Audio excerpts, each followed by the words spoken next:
আর্জেন্টিনার খেলোয়াড় তোর প্রিয় হলো কেমনে বেঈমান? এই মুসলমানের বাচ্চা বল বেটা, এখন দাঁড়ায় বল বেটা, কোন কাফের বেঈমান, কোন খ্রিস্টানের বাচ্চা, কোন ইহুদি, তুই মুসলমানের ঘরে জন্ম নিয়া তোর রক্তে মুসলমান মার রক্ত, তুই কেমনে ওই বেঈমানের মতো সাজলি? এই বেহায়া বল বেহায়া, তোদের যাদের চুলের কুম বল বেটা, এখন দাঁড়া। ওই বেঈমান তোর পছন্দ হলো কেন?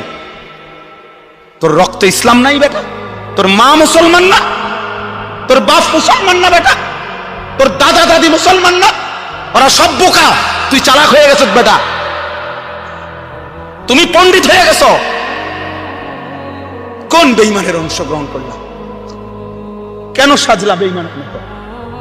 তোমার নবী নাই, তোমার রাসূল নাই, তোমার আল্লাহ নাই,